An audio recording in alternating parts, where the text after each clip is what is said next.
Buenas tardes con todas y todos los asistentes. Les agradecemos por haber llegado a este conversatorio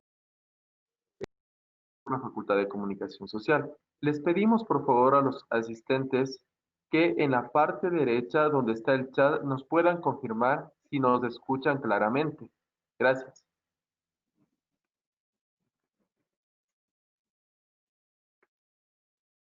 Les recordamos que en la parte derecha existe una pestaña en donde está chat para que puedan escribirnos y saber que nos están escuchando, por favor.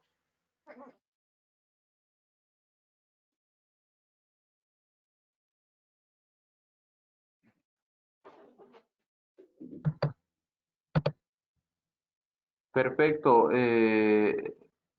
Muchas gracias por la confirmación a Leonina y a Tabata.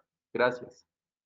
Vamos a esperar, por favor, 5 minutos para esperar que el resto de asistentes ingresen a la plataforma y poder comenzar a las 4:05 en punto. Les agradecemos su comprensión.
Listo, compañeros y compañeras.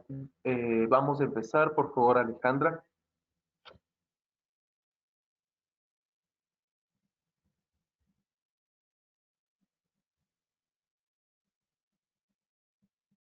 Buenas tardes con todas y todos los asistentes. En nombre del decano Dimitri Madrid, la subdecana María Eugenia Garcés y la Unidad de Comunicación de la Facultad de Comunicación Social de la Universidad Central del Ecuador, la más cordial bienvenida a este cuarto conversatorio de comunicación en tiempos de coronavirus como parte de nuestro proyecto en línea. A continuación, les daremos las siguientes recomendaciones mínimas para aprovechar este conversatorio. Por favor, mantener apagados los micrófonos y cámaras. Todo el proceso lo realizaremos a través del chat. Usar los altavoces tipo diadema para disminuir el ruido externo. Para la sección de preguntas, se utilizará el chat ubicado en la sección inferior derecha a lo largo de toda la conferencia. En esta ocasión, nos acompaña Carlos Celi. Él es licenciado en Sociología y Ciencias Políticas de la Universidad Central magíster en Estudios Latinoamericanos con mención en Políticas Culturales por la Universidad Andina Simón Bolívar. Es doctor en Estudios Latinoamericanos de la Universidad Nacional Autónoma de México, UNAM. Es docente en la Facultad de Comunicación Social de la Universidad Central del Ecuador. También ha sido docente en las carreras de Sociología y Ciencias Políticas en la UCE. Ha sido profesor de asignatura en la Facultad de Ciencias Políticas y Sociales, carrera de Sociología. Es autor de varios artículos en revistas y publicaciones. Trabaja temas vinculados con universidad pública y movimientos estudiantiles en América Latina, en una perspectiva histórica y contemporánea. También lo ha hecho alrededor de las construcciones discursivas sobre lo joven y la juventud, así como sobre representación, estereotipos y análisis del discurso. En este momento, vamos a dar paso al PhD Carlos Eli para iniciar el conversatorio digital a casi 100 años del 15 de noviembre de 1922. Octubre no volverá, porque octubre nunca se fue. Bienvenido. Buenas tardes con todos y todas. Gracias por la invitación a este webinar. Bueno, en realidad voy a leer un escrito alrededor de lo que más o menos ya señaló Alejandra, y se va a intentar hacer un texto en 4 partes que tiene pues como objetivo generar una serie de relaciones entre distintos momentos históricos de los movimientos estudiantiles en este país y un poco lo que se está viviendo. Inicio. Número 1, las cruces sobre el agua, los féretros sobre el asfalto. La situación mundial desatada por el brote del coronavirus ha evidenciado la escasa o nula preparación que han tenido la gran mayoría de estados y gobiernos para afrontar una situación de este tipo, la cual ha oscilado entre la minusvaloración de los efectos que puede tener la propagación del virus hasta el intentar bloquear herméticamente el flujo de personas sin tomar en cuenta las vicisitudes económicas o familiares por las que atraviesa la gran mayoría de la población. En cualquier caso, la respuesta ha sido mucho peor en aquellos países con tendencias neoliberales. El Ecuador no ha sido la excepción y sus respuestas como gobierno se han dado tardíamente y en la mayoría de casos desatinadas o francamente enfocadas en priorizar o robustecer a las grandes empresas. De este modo, el estado de excepción decretado en el territorio nacional lo que ha hecho es mostrar el altísimo grado de exclusión y desigualdad en los que vive una buena parte de su población, lo cual se multiplica por la informalidad laboral, pues esto hace que los habitantes tengan que salir diariamente a ganarse su sustento diario, exponiéndose con ello a la posibilidad del contagio.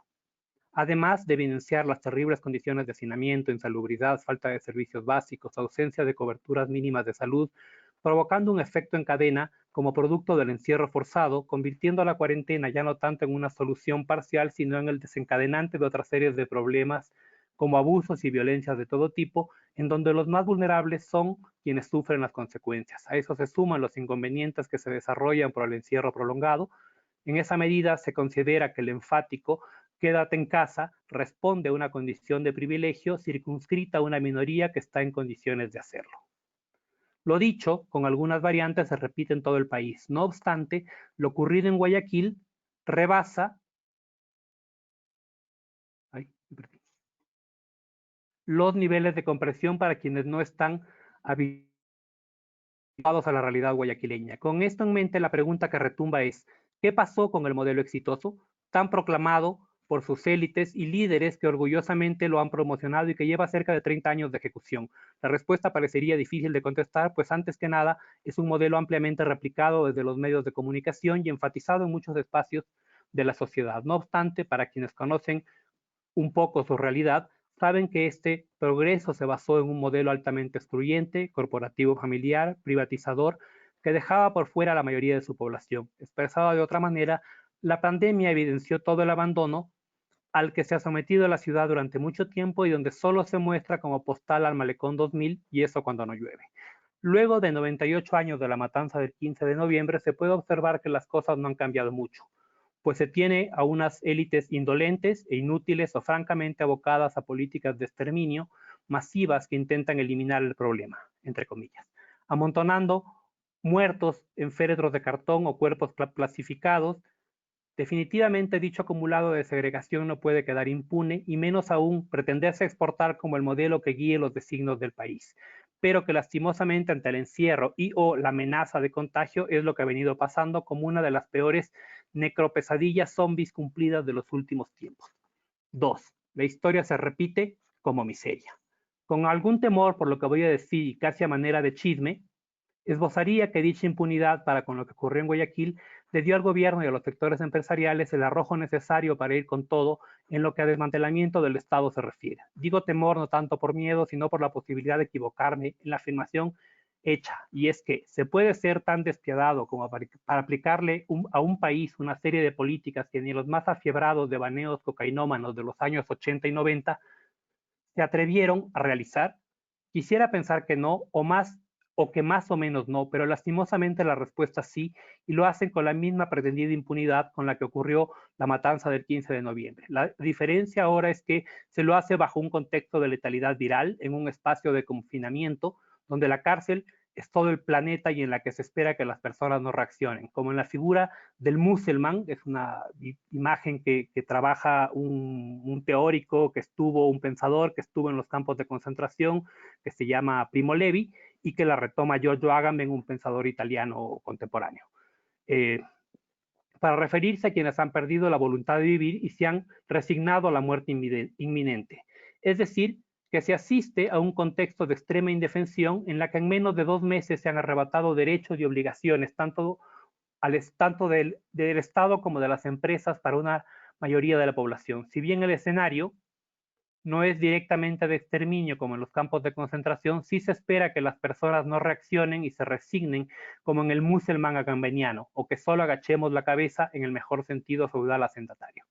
Bajo estas circunstancias de despojo extremo y de exacerbación de las desigualdades, donde los empresarios recuperaron en pocas semanas el terreno perdido, entre comillas, con una ley humanitaria en el mejor sentido orwelliano, donde lo que se dice significa su opuesto, se supone que debemos poner el hombro para combatir la pandemia, cuando el azote mayor proviene de un gobierno que intenta salir del flagelo golpeando aún más a sus habitantes. Con lo dicho en mente, cabe resaltar el intento de combinar en esta coyuntura 2 temporalidades que de alguna manera y con las distancias del caso se vienen reproduciendo a lo largo de estos 67 días de cuarentena.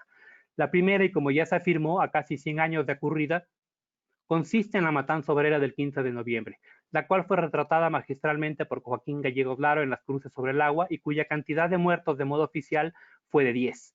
Ahora, entre las estimaciones sindicales y posteriores estudios históricos, se estima que el número de asesinados osciló entre las 100 y las 1000 personas. ¿Alguna coincidencia con los más de 10.000 muertos extraoficiales de marzo y abril de este año?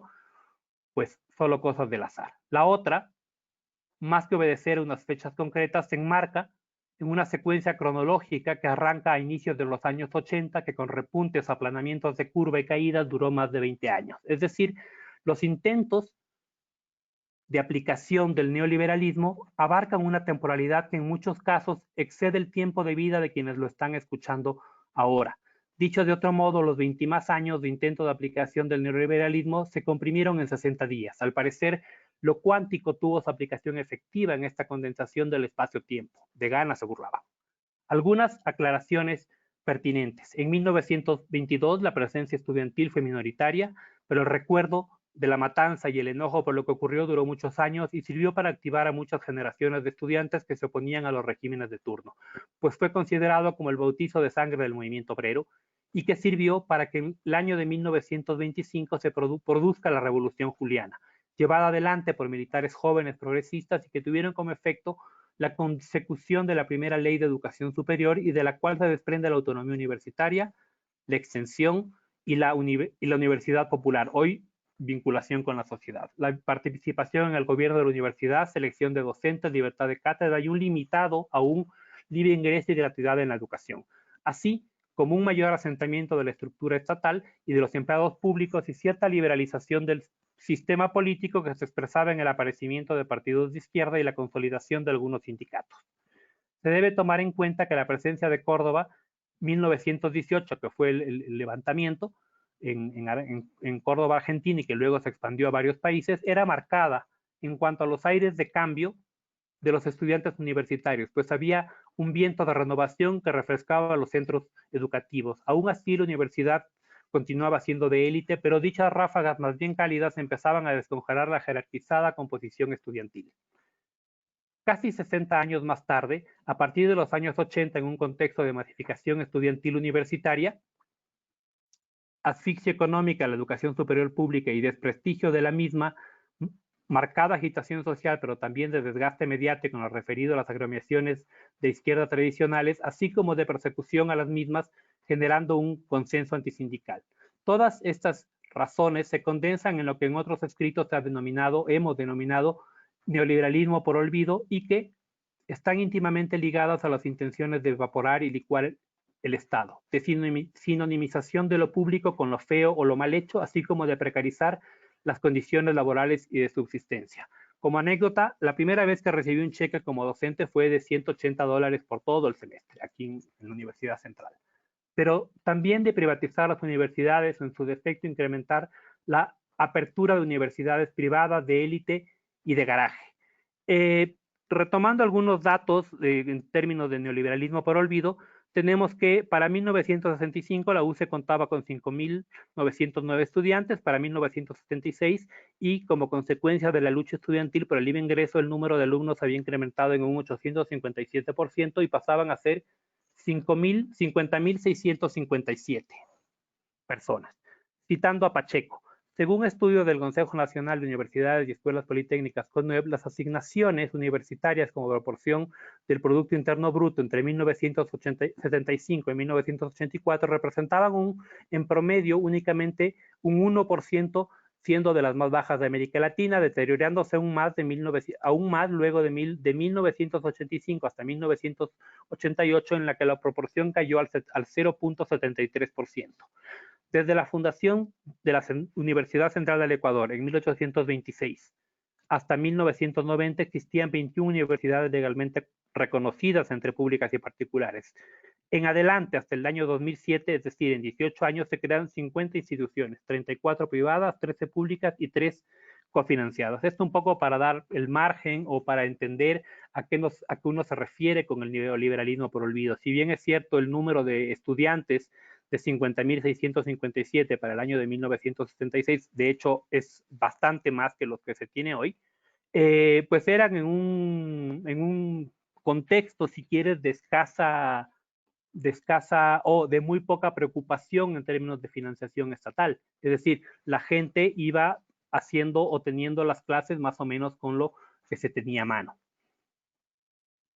Iniciando la década de los 90, la CONAIE sacude el escenario ecuatoriano y se asiste a un nuevo ciclo de movilizaciones en la cual los estudiantes, si bien participaban, su presencia ya había sido lateralizada desde la década de los 80 en su condición de auxiliares de la organización sindical, partidaria e incluso armada. Por tanto, su presencia en los levantamientos indígenas fue más bien marginal o individual, quedando rezagada su participación masiva de modo organizado, debido también al escaso diálogo entre ambos sectores. La organización gremial estudiantil, por su lado, se circunscribió al espacio universitario con un ente como la FEUE con escasa legitimidad entre el estudiantado, la activación año a año de colectivos esporádicos que participaban en elecciones de las asociaciones de estudiantes y la tenue existencia de agrupaciones cuya sola existencia, valga la redundancia, era ya un mérito debido al contexto de despolitización y precariedad de la institución. A eso se agrega que dicha presencia era satelital a las acciones del movimiento indígena, enfocado sobre todo en evitar la privatización aún mayor y en contra de la firma de convenios económicos internacionales que atentaban contra nuestra subsistencia. Entre la segunda mitad de los 90 e inicios de los 2000, se evitaba maximizar la precarización que se intentaba con la privatización de la universidad por parte de grupos como el FRIU, a la par que se daba el feriado bancario y que produjo un éxodo de más de 2 millones de personas para inicio del nuevo milenio, algo que en las circunstancias actuales no es posible debido a las condiciones de confinamiento global en las que nos encontramos. Se asiste a un desplazamiento de lo estudiantil para pasar a hablar de las culturas juveniles con fuerte énfasis en lo identitario. Esto servirá a su vez en el caso de Quito para el posicionamiento de colectivos musicales, artísticos, identidades de género y de opción sexual, entre otras, quienes marcarán en una buena medida la vida del estudiantado centralino en un contexto de olvido estructural que dio inicio en la década de los 80. Para abril del año 2005 se da la caída de Gutiérrez, producto de las movilizaciones forajidas, mismas que luego posicionarán la figura de Correa. Cabe destacar esta fecha porque será de las últimas en las que se produzcan movilizaciones masivas de parte de los estudiantes, aunque incluso en este caso serían más de corte ciudadanista que gremial, para el movimiento indígena había entrado en un periodo de repliegue y recambio generacional que tras algunos levantamientos esporádicos solo recuperará su fuerza en octubre del 2019. A lo largo de la primera década del nuevo siglo se asiste a un borramiento de la comunidad universitaria en términos de negativización de la Universidad Central. En otras palabras, el neoliberalismo por olvido cosechaba sus frutos, aunque paralelamente se concurre a una recuperación presupuestaria y salarial en la universidad, acompañado de un mayor intento de control estatal a las instituciones. Por su lado, lo estudiantil tenía movilizaciones esporádicas, tomas de facultades, refriegas entre grupos, pero no alcanzaba como para construir una visión de conjunto ni de oposición al correísmo, cuya postura además estaba dividida entre el estudiantado. En ese sentido, se puede afirmar que la universidad se recupera en términos económicos, pero continuaba escindida de los actores críticos que hasta fines de los 80 no dejaron de estar presentes. Tercera parte. No éramos felices y claro que lo sabíamos. Octubre 2019. Cuando digo la investigación termina en el año 2014, me refiero al trabajo que se hizo previamente para recabar algunos de los datos que más o menos se enunciaron hace un ratito. La investigación termina en el año 2014 dando cuenta de más de un siglo de claroscuros y desde los años 90 hasta el 2010 fueron casi 2 décadas de opacidades y escamoteos internos con pocas repercusiones en el afuera. Las bullas, entre comillas, se instalaron como señalamiento negativo en los sentidos comunes del transeúnte para indicar que la Universidad Central estaba secuestrada por grupos políticos, sumida en una inopia académica y con escasa vinculación de lo que ocurría más allá de la Avenida América. No obstante, esta misma visión empezó a cambiar. Si se toma en cuenta que la accionada de las instituciones en general suele ser inercial, la mirada que se tiene de las mismas también lo es. ¿Qué quiere decir esto? Que para que se transforme la lectura acerca de la Universidad Central tuvieron que pasar algunos años en las que hubo cierta estabilidad presupuestaria, reconstrucción de un proyecto de universidad, recambios generacionales, adaptación institucional a los nuevos requerimientos sociales y tecnológicos, es decir, toda una reconfiguración de su proyecto académico social para que la universidad se lo vuelva a tener presente como un centro de formación de excelencia y con compromiso social. De entre los jóvenes actualmente ya casi nadie sabe qué significa el término bullas. En cuanto a los grupos organizados, estos no dejaron de existir y aunque pocos o esporádicos, siguieron surgiendo colectivos que respondían al calor de las necesidades, mismos que se rehacen, deshacen, cambian de nombres, conformados por personas con o sin experiencia política. Además, la dinámica y los intereses de estos colectivos se ha diversificado y se puede ver la apertura a aglutinarse en torno a múltiples luchas y demandas como las feministas, otras de corte clasista, indigenistas, ecologistas, activismo artístico, acción sexual, etc. Varios de ellos se activan o lo intentan por fuera de la universidad y en buena medida se tiende a buscar puntos de confluencia entre sí. No se proclama necesariamente una línea política definida o se afirman de izquierda independiente y en todo caso varios de ellos buscan más bien alejarse de las prescripciones partidarias, que en términos generales se le puede llamar como un largo periodo de repliegue, latencia, contención, configurado al calor de un sentido de época y que evidenciaba el desgaste de ciertas maneras de hacer política y donde muchos de las y los activistas coincidieron en afirmar que no hay nada. Esto me refiero a toda la primera década del 2000 sobre todo. Con esto en mente se llega a octubre del año pasado ante los anuncios por parte del Ejecutivo que intentaban eliminar subsidios a los combustibles. Empezó un levantamiento el 2 de octubre y terminó el día 13. Tras la derogatoria del decreto 883, en donde la presencia de muchos sectores sociales, organizados o no, y con la CONAIE a la cabeza, fue crucial para hacer desistir al régimen de este regreso neoliberal. En el ámbito universitario, la presencia de instituciones como la PUCE, la Universidad Salesiana, la Escuela Politécnica Nacional y la UCE fue crucial en cuanto a prestar sus instalaciones y dar apoyo logístico a los movilizados. Cabe destacar que la presencia de los estudiantes de medicina en esta refriega no fue menor, así como tampoco la de brindar una comunicación alternativa a la de los medios tradicionales y a lo gubernamental tras el cerco mediático que se produjo. La Universidad Central concretamente se solidarizó con varias de sus instalaciones para brindar lugares de acogida, acopio y alimentación para con las y los compañeros provenientes de otras latitudes. La presencia del contingente universitario y del estudiantado fue determinante,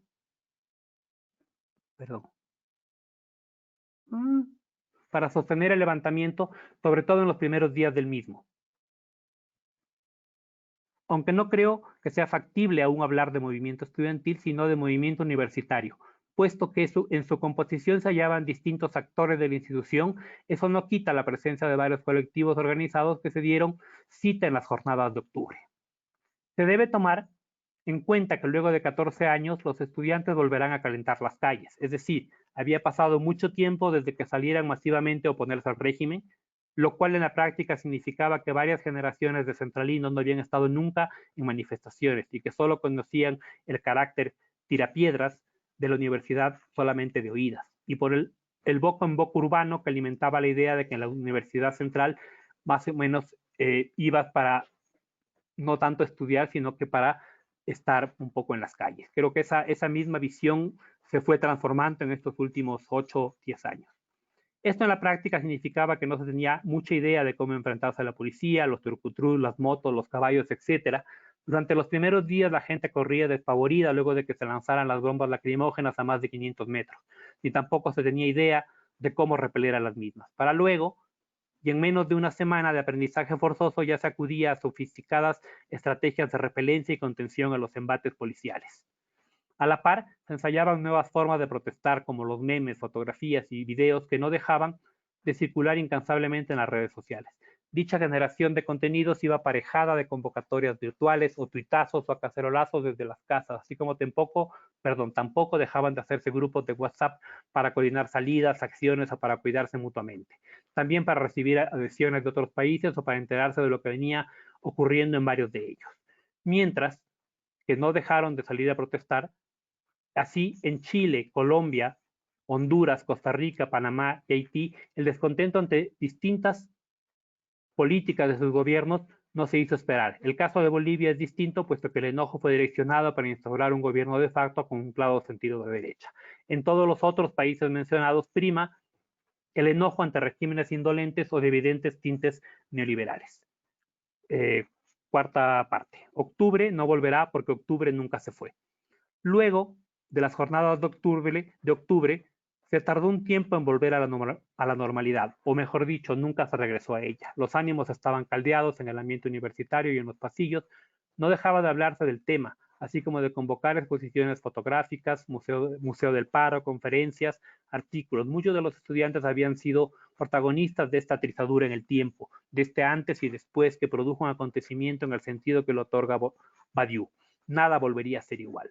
Aún es un poco apresurado hablar de un fin de ciclo pendular del repliegue estudiantil. Se estima que por ahora es más atinado hablar de movimiento universitario, sin dejar de afirmar que la presencia de colectivos estudiantiles ha sido importante a las movilizaciones de estas últimas 3 semanas, el 5, 11, 18 y 20 de mayo respectivamente. La activación por redes y los reposteos y la generación de contenido ha sido masiva. Y aunque aún falta la organización en el día a día, la agitación de varios grupos en estos tiempos de encierro extremo ha sido fundamental, sobre todo para lograr enterar o activar a aquellos que no lo han hecho. Sin embargo, la gente está molesta. Sin lugar a dudas, las jornadas de octubre dejaron picados a los sectores empresariales, políticos y al gobierno central que apoyaba el retiro de los subsidios por no haber podido concretar sus proyectos de desmantelamiento estatal y se agazaparon expectantes para poder aplicarlos en un mejor momento, mismo que llegó apenas 6 meses más tarde y literalmente caído del cielo, bajo la forma de un virus implacable que ha exterminado vidas humanas y para lo cual se creó una ley emergente humanitaria que tiene por objetivo resolver los problemas agigantándolos toda una vida. Y los sacamos entre todos, empobreciéndolos aún más. Como ya se afirmó, en 67 días se logró lo que no se había conseguido en más de 20 años, por un lado, y por otro, se apuesta por la indolencia, desprecio e impunidad para con los más de 10.000 muertos ocurridos en la provincia del Guayas, produciéndose una suerte de empates y sincronías nefastas donde se muestra la miserable repetitividad con la que se han manejado las élites y los gobiernos de turno a lo largo de 100 años. Ni a los mejores productores de películas apocalípticas o de zombies se les pudo ocurrir un guión así. Estos niveles de abuso extremo solo pueden salir de las mentes más perversas y retorcidas posibles. Y ellos nos gobiernan.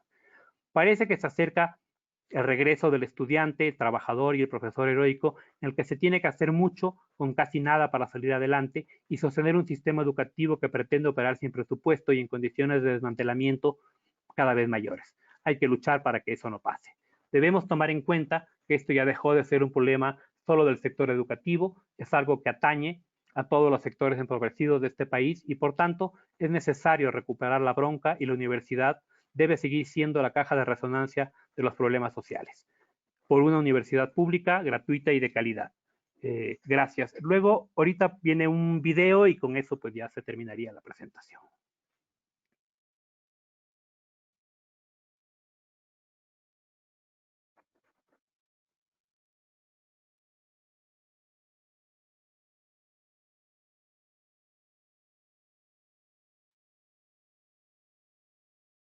En la yata, quitemos del poder a las sanguijuelas.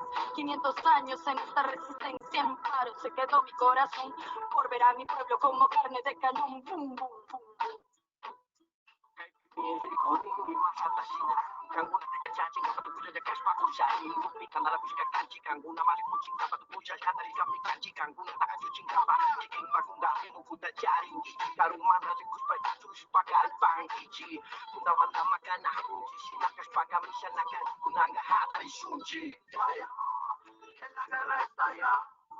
Preparados para la batalla, somos los hijos de los que murieron, manos de los pistoleros del imperio.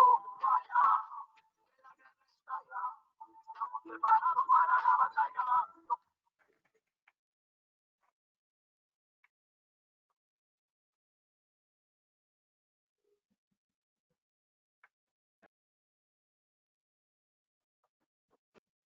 Bueno, muchas gracias. La exponencia de Carlos Celis. Parece que el video ya concluyó. Agradecemos tu interesante intervención. Uno de los puntos que se señaló aquí es que los 20 años de intento del neoliberalismo lo ha logrado en 7 días tras el confinamiento y que la universidad pública es el pilar fundamental para el levantamiento social, que si bien en un inicio fue tomado en cuenta y mal visto, parecería ser que ahora el pilar fundamental es la universidad pública y que hay un levantamiento de estudiantes, trabajadores y docentes, los cuales se los vería en una figura de héroes. Vamos a dar en este momento paso a las preguntas que nos han realizado a través del chat. Fabián Sandoval nos hace llegar una pregunta. ¿Se prevé una participación significativa de este movimiento universitario en el escenario actual de vulneración de derechos laborales, recorte en la educación, despidos y eliminación del subsidio a los combustibles, punto que movió las protestas de octubre? La pregunta que nos hace Fabián Sandoval. Pues de menos a más ha ido subiendo la movilización. Creería que en este momento,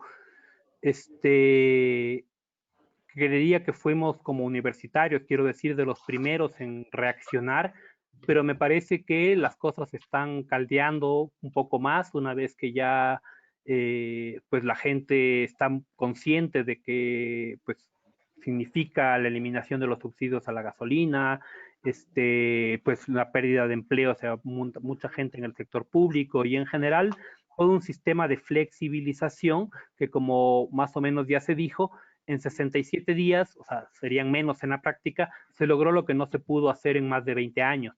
Entonces, creería que pese a que hay una instancia de restricción movilizacional, si quieres, muy, muy alta, creería que poco a poco la gente va a ir subiendo y en ese sentido la universidad, pues creo yo que empieza a dar ciertas pautas de cómo oponerse, pero como ya les dije hace un ratito, creo que esto ya dejó de ser un problema que atañe solamente a los universitarios, o tanto a los trabajadores, docentes y los estudiantes, y que más bien esto pasa a convertirse en un problema que atañe a todos o a los más complicados en términos de resolución de la vida cotidiana. Es decir, esto ya pasa a ser un tema de todos y todas. Irina Verde Soto, maestro, excelente conferencia, muchas gracias. ¿Qué ha pasado con los procesos de personas presas desde octubre 2019? En realidad tengo poca información sobre el tema. Creo que todavía existen bastantes personas que no han salido pues en algunos casos de la cárcel. Tengo entendido, de pronto se me va un poco la información, que alguno de los presos murió hace unas 2 o 3 semanas, incluso de COVID al interior de una cárcel, pero eso fácil me estoy equivocando. Pero creería que no ha habido, por si se quiere, un seguimiento, o sea, de la gente que no salió de la cárcel, una buena parte sí salió, pues creería que a las 2 o 3 semanas máximo de lo que ocurrió lo de octubre, pero a otros se les empezó a imputar otros delitos y no ha sido poca la gente que sigue presa y que me parece que no ha resuelto o sea, sigue en condiciones de confinamiento. Pero en realidad o sea, fácil no tengo el dato exacto de dónde están o quién falta de salir, yo qué sé. Irina Verde Soto, la conferencia está publicada, pues me gustaría criticarla en un documento que escribió sobre la educación artística universitaria en medio de la pandemia.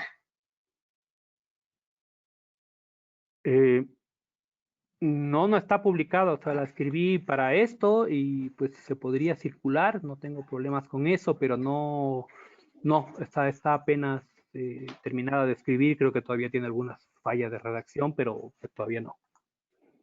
Bueno, nada más para comentarles, estos webinarios serán subidos posteriormente en las redes de la Facultad de Comunicación Social, así que podremos hacerles llegar en esa manera.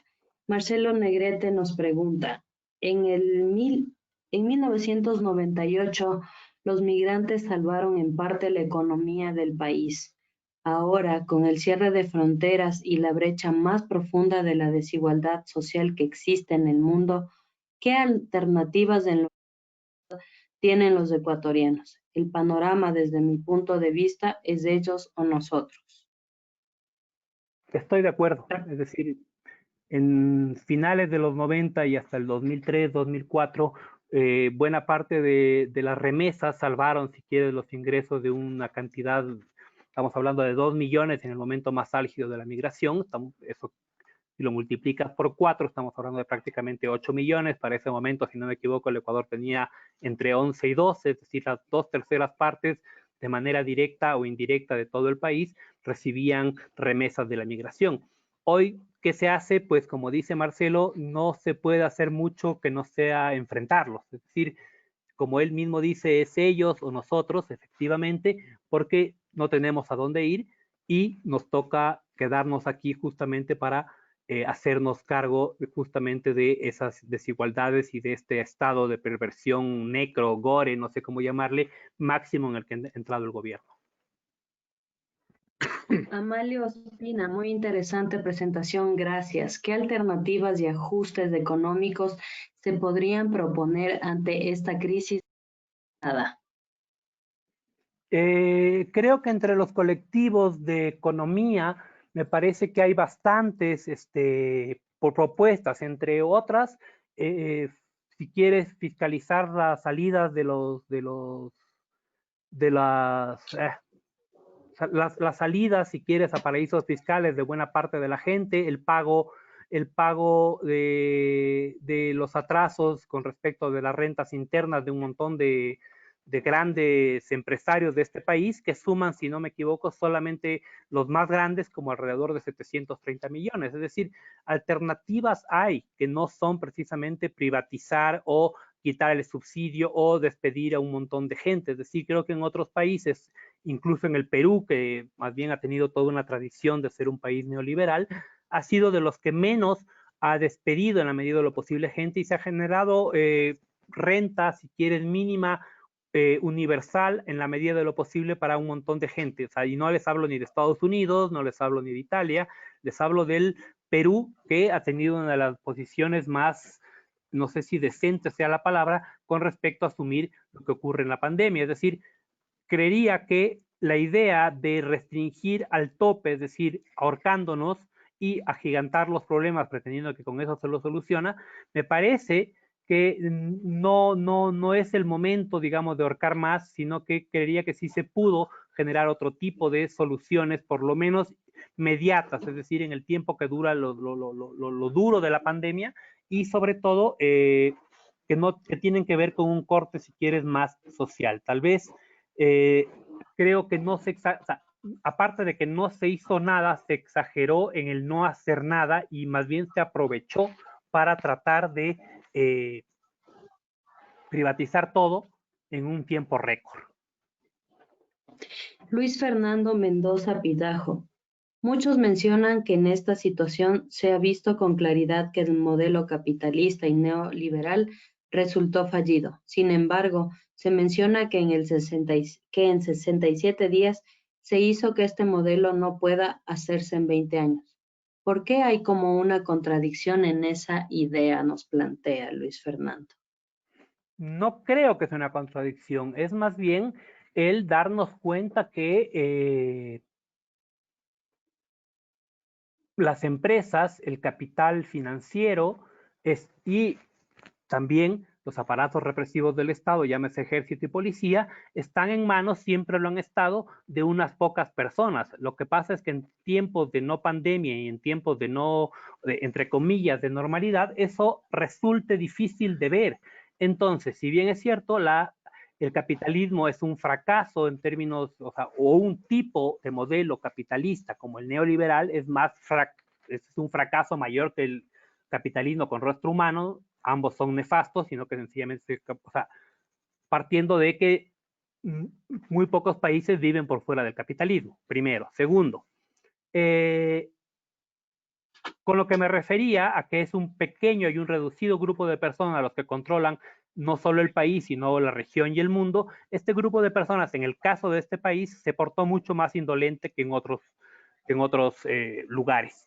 Y en ese sentido, puedes darte cuenta que es un reducido grupo de personas quienes lo controlan y que se sirvieron, si quieres, del aparato ejecutivo, legislativo, judicial en buena medida y de los entes, si quieres, de control del Estado para hacerlo rapidísimamente con reformas que son absolutamente de corte nefasto. Entonces, sin negar que es el capitalismo un fracaso, no lo son así sus élites. O sea, lo son un fracaso en términos de lo social, pero aprovecharon para mostrar, entre comillas, quiénes siguen siendo los dueños de la hacienda. César Salas, haciendo una lectura a futuro, ¿cuál es el panorama político post-COVID y cuál es la alternativa para la organización social, considerando que hay un sector completamente golpeado, otro que no se siente afectado y las clases acomodadas?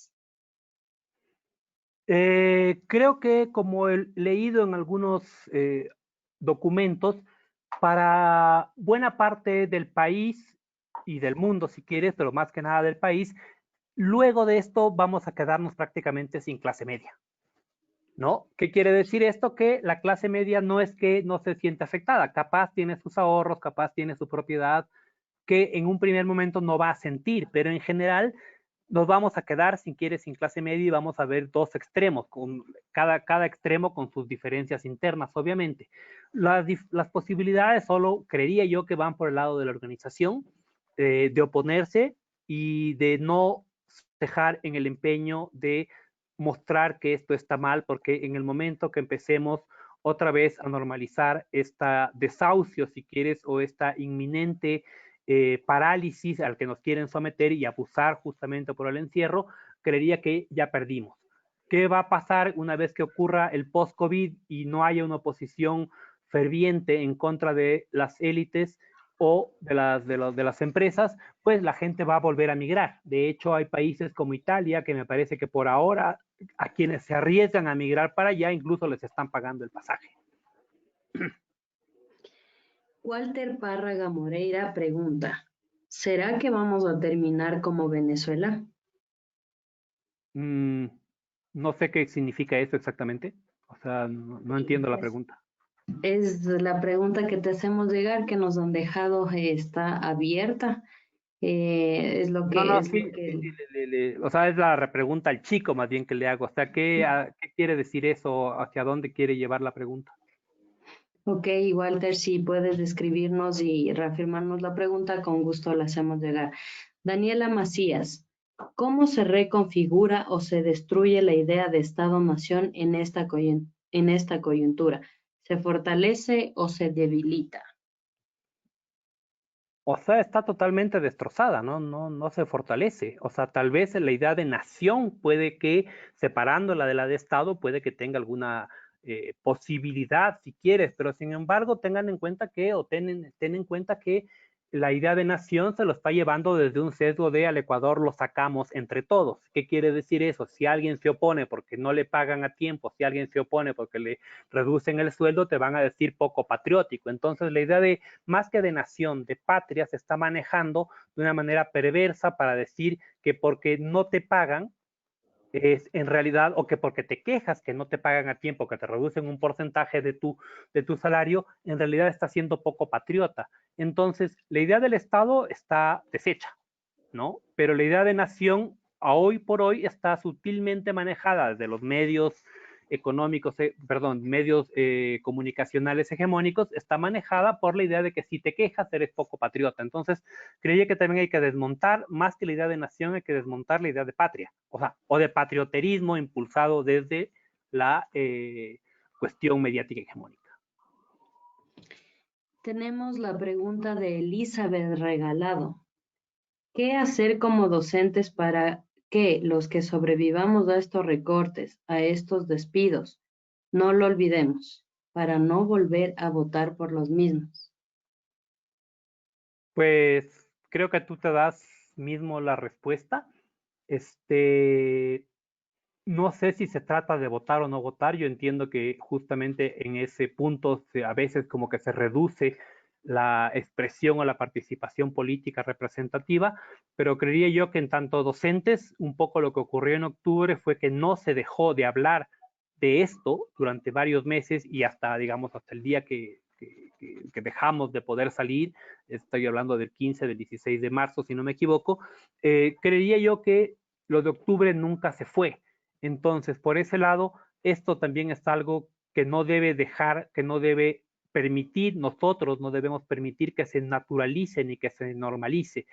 Ahora, en términos de votación, pues tengan en cuenta que la lectura política representativa, si bien es cierto, lleva a este tipo de extremos, si quieres, en términos de decisiones políticas, pero creería yo que la organización precisamente no tiene que reducirse a eso, sino más bien a maneras de oposición cotidianas que tienen que verse en todo lado, desde la casa, pasando por el barrio y los lugares de trabajo. Caterine Tatés. Buenas tardes, maestro. Existe una doctrina del miedo brutal. Gente que va a trabajar para no perder el trabajo cuando a uno le confirman si tiene o no COVID y que tiene algún familiar cercano con la enfermedad. Miedo a salir y una avalancha de emociones desbordadas como ansiedad, que el futuro se transforma en patologías interesantes. ¿Cómo combatir el miedo sin decirle a la gente que no tiene que comer, que haya yoga, ponga de parte o respire y haga meditación? Difícil pregunta, mucho más difícil, o sea, estoy de acuerdo con la pregunta, pero es muy difícil la respuesta, asumiendo, si es que se asume que puede haber una respuesta. Creía yo que las respuestas van por muchos lados. La primera, pues la gente obviamente tiene miedo a perder su trabajo, en muchos casos no le importa que le paguen la mitad, y en otros casos, si te dicen, bueno, te quejas, viene otro, ¿no? Te quejas y sigue habiendo un ejército de gente. Entonces, combatir el miedo, creería yo que significa también afrontar, hablar, expresar lo que estás diciendo con tus grupos cercanos y decir, bueno, sí, esto está horrible, pero haciéndole el quite o mirando Netflix o metiéndome a ver memes en Facebook. Bueno, también hay formas de resolverlo así, digamos, expresándote por las redes sociales, pero creería yo que una de las maneras, digamos, entre ciertas teorías psicológicas o ciertas corrientes psicoanalíticas, tiene que ver con hablar y expresar el miedo. En mi caso, que no digo que esa sea una respuesta para muchas personas, creo que funciona, pero no me atrevo a decir que esto sea algo que lo pueda decir a todos nos funciona, pero hablarlo, expresarlo, decir tengo miedo, creo yo que es una de las primeras formas de posicionar en dónde estás y un poco luego te puedes dar cuenta qué hacer con eso. Paulina Guerrero, debido a qué dificulta una protesta en las calles por miedo al contagio? ¿Qué opción o qué actividad considera usted que puede hacer ver al gobierno la molestia real del pueblo? Chuta, lo he pensado bastante estos días y mi respuesta tiene que ver con hay que hacer plantones y cerrar calles, o sea, aunque esto suena a que estoy agitando a que todo el mundo se vaya para algún lado, pero creería que las respuestas son moverte en tus propios lugares en los cuales vives y tratar de generar, si quieres, maneras de hacerte sentir que estás ahí. Eh, el último día, o sea, mejor dicho, el penúltimo día de movilizaciones en el cual se declaró el toque de queda, que fue, o sea, el 13 de octubre se resolvieron de alguna forma las cosas, pero el 12 de octubre tengan en cuenta que a lo largo del día, hasta que se declaró el toque de queda, hubo una suerte de levantamientos masivos por toda la ciudad que fueron básicamente imposibles de contener por un lado y muy difíciles también de saber dónde estuvieron la gran mayoría de estos. Entonces, ¿qué quiero decir? Una de las maneras o una de las respuestas está ahí, es decir, generar plantones o piquetes, como le dicen los argentinos, en tus propios lugares por donde vives o acercarte a ciertas partes en donde se circula una mayor cantidad de vehículos, no sé. Pero claro, moverse hacia el centro de la ciudad, si bien es cierto, es necesario para hacerse notar, pero creo que hay que pensar en formas de descentramiento de la protesta. Patricio Pilca nos pregunta, ¿cuáles son las fuerzas políticas que se enfrentarán en las próximas elecciones? Ay, Diosito. Dificilísima pregunta. O sea, creería yo que la derecha no va unida, ¿no? O sea, hay varias facciones al interior, aunque ahorita creo que como esto le salió regalo de Navidad en mayo, todo lo que ocurrió en este momento están más tranquilas, pero creería yo que por la del lado derecha van a ir bastante partidos y por el lado de la izquierda pues no creo que haya avisos de unidad, digamos, en el corto plazo, cual yo creo que es necesario, pero pues por ponerlo de alguna manera, me parece que los sectores de avanzada aún no han logrado definir más o menos con quiénes van, lo que sí se sabe es con quiénes no van, entre quiénes. Por tanto, si se sigue desde mi punto de vista bajo esos parámetros, las posibilidades de hacer calor, si quieres, fuerte en términos de elecciones presidenciales, va a ser mucho más complicado. Es decir, siempre cuando no se ha ido en alianzas fuertes, las votaciones de la izquierda suelen ser en minoría. Pero en cambio la derecha no va a dejar de ir suelta, sin embargo va a generar un mayor nivel, si quieres, de votación, pero no porque les crean, sino porque las opciones tampoco son muy buenas. En este momento, pues no sé, o sea, solo voy a especular un poco y es quien mejor está rankeado para como posible candidato para la presidencia sería el alcalde de Quito Yunda, ¿no? Y ahí hay que ver con quiénes se alía. Sabemos que el señor no es precisamente un señor de izquierdas, pero ha logrado manejar el tema en la medida de lo posible de mejor forma o de menos peor forma que otras ciudades, para ser específico Guayaquil. Entonces, ¿con quién iría? Creería yo que la mejor opción, o sea, no la mejor opción, la opción que va a ser más votada en este próximas elecciones sería algo parecido a la centro derecha o centro, si existe algo así. Tenemos la pregunta de Stalin Vilatuña. Dice, ¿hay un retroceso o un cambio en las formas organizativas, reflexivas y de luchas de las nuevas generaciones estudiantiles? La respuesta va en dos vías, es decir, sí, si es que lo ves de manera eh, diacrónica, por ponerlo así, es decir, antes éramos más organizados, dirá un señor de los años 70, antes teníamos frentes, te dirá un señor de los 70. Sin embargo, como en el texto mismo digo, hubo una etapa o se está saliendo de una etapa de inflexión, se está saliendo de una etapa, si quieres, como que duró 30 años, que no es menor cosa, que tiene que ver con una etapa, si quieres, de ensimismamiento. Entonces, no es tanto un retroceso, o sí lo es, dependiendo de la persona que generacionalmente te lo diga. Si te lo va a decir alguien de más de 60, sí lo va a ver como un retroceso, pero yo diría que más bien hay un cambio de parámetros en términos de organización, y eso los estamos encontrando ahora. Por darle un ejemplo, en el año 2011-2012 en México, el Yo Soy 132 fue una especie de movimiento paradigmático de clase media, media alta de la Ciudad de México en contra del anterior presidente, que es Enrique Peña Nieto, que fue, y el sistema o la forma de movilización en redes fue bastante exitoso. Tengan en cuenta que hace 8 años, 9 años, las redes y el WhatsApp y eso no estaban tan atinadas o tan instantaneizadas como lo están ahora. Hoy por hoy, creería que tanto en octubre como en estas últimas semanas de movilización, el esquema de redes, también por obligación en estas últimas semanas, ha funcionado bastante bien. Entonces, más que retroceso, creería yo que hay una reconfiguración, pero esa reconfiguración no se alcanza a ver todavía para dónde va. Es decir, no se tiene, no se debe, no se puede olvidar las antiguas organizaciones, porque esas te dan alguna base, pero no se debe pensar solamente en que estas formas organizativas son las que tienen que aplicarse ahora. La gente, de alguna manera, no está para tanto en términos de esperarse asambleas muy largas y ese tipo de cosas. La gente, de alguna forma, le ha pegado el pragmatismo de tal manera que quiere instancias resolutivas, y eso puede que para la gente de antigua, de otras generaciones, puede resultarle un poco pesado, pero hay que pensar justamente en esa función, si quieres, más pragmática. Jocelyn Briones, ¿qué tan importante considera al papel de las artes y las manifestaciones culturales y contraculturales dentro de estos levantamientos, sobre todo en este momento de crisis? Buena conferencia, maestro.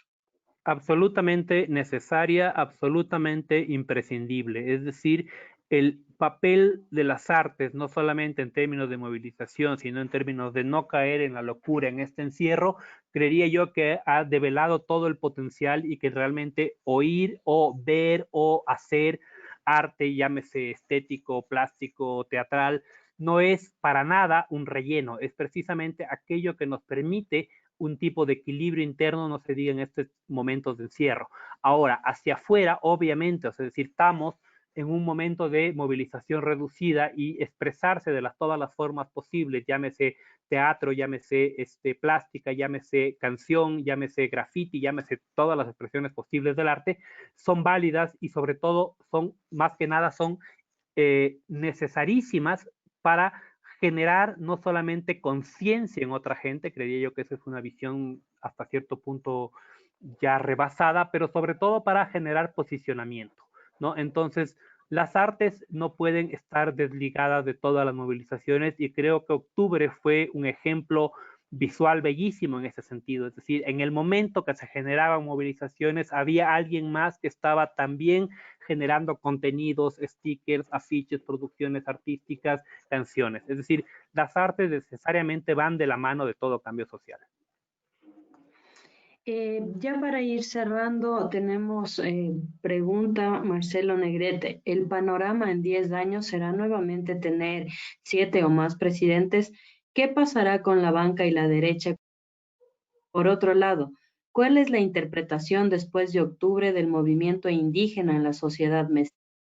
Ya que según medios y partidos políticos han dicho que son unos traidores, casi traidores como Moreno al correísmo. Chuta, eso es casi una ponencia en sí mismo la que plantea el Marcelo.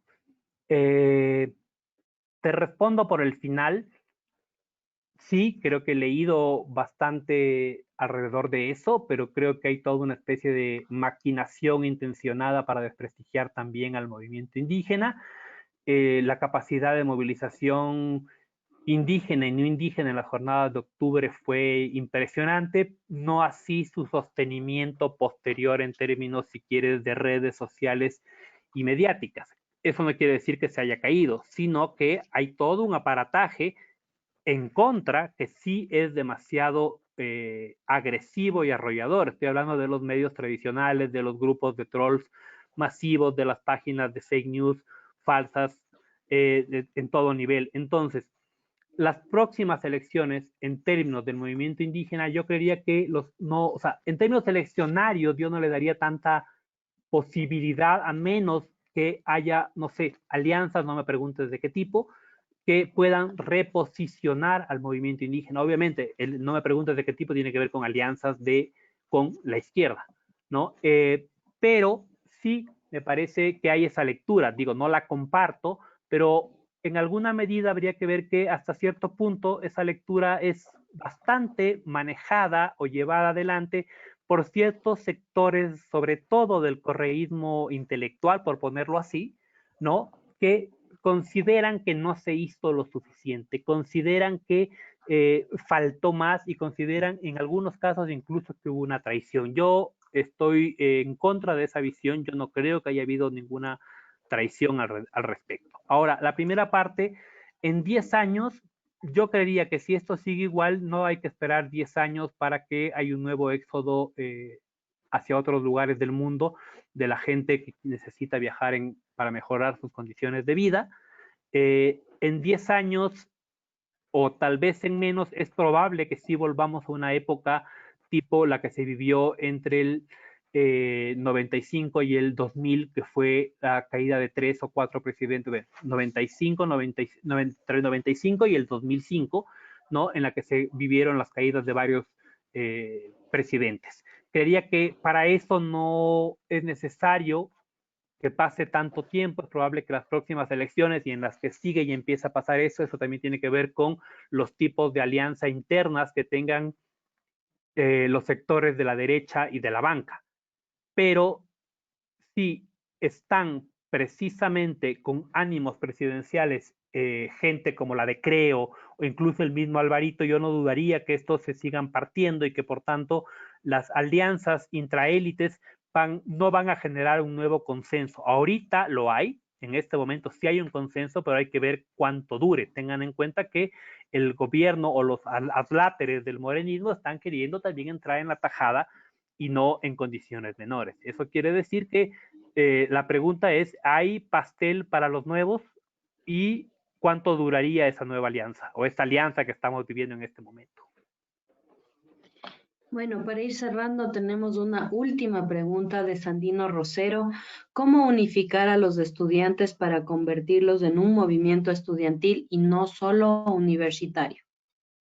Pues por ahora creo yo que la única forma sigue siendo ser parte del movimiento universitario. Obviamente no es que tenemos de otra, la cosa es que hay que oponerse, pero yo diría que se tiene que hacer plataformas mínimas, tales como la MANE en Colombia, la que tiene que ver con puntos de acuerdo básicos en los cuales todos estén a favor. Es decir, ¿estamos en contra del neoliberalismo? Sí, primer punto de la plataforma. Y acuerdos mínimos en los cuales no alcancen a pelearse todo, o sea, que la gente no se rompa. Primero eso, y segundo, creería yo que es necesario una reconfiguración de la estructura de la FEU. Es decir, no puede ser que en votaciones quien gane se lleve todo. Es decir, toca mirar lo que ocurre tanto en la UBA como en la Universidad en la de Chile, en la U de Chile, y a nivel nacional de Chile también. Es decir, todo esto se da por términos de porcentaje. Quien llega primero se lleva la presidencia, pero quien llega segundo, tercero y cuarto siguen siendo parte de las mesas directivas. Entonces, estoy hablando de una especie de intento de recuperación, si quieres, de legitimidad en términos de instancias agremiativas, pero por el otro lado estamos hablando también de mesas mínimas o planos mínimos de acuerdo, es decir, se necesita llegar a un mínimo de consensos para poder avanzar en algo. Si se intenta unificar o generar, o si solamente vas a despreciar o a demeritar al otro porque no es lo suficientemente de izquierda o escucha reggaetón o no lo escucha, creería yo que ahí no se está llegando mucho. Los acuerdos mínimos como la MANE colombiana creo que le llevaron algunos resultados, si quieres, interesantes hace unos cuantos años allá en la Universidad de Bogotá y en general en todas las universidades públicas y no públicas de Colombia. Agradecemos mucho tu intervención, Carlos, muy interesante todos los puntos que se han tratado precisamente en el contexto en el que estamos atravesando. Queremos agradecer a todas las y los participantes por las preguntas y la interacción que se ha realizado en este cuarto webinario y les invitamos a seguir participando de nuestros próximos webinarios, de estar atento a nuestras redes sociales y también agradecer a los participantes y al equipo de técnicos docentes de Atuña, Fabián Sandoval y Fabián Uciña, que con el apoyo y el desarrollo de estos webinars. Agradecemos mucho su presencia. Muchas gracias a todas y todos. Gracias, Carlos. Muchas gracias y buenas tardes.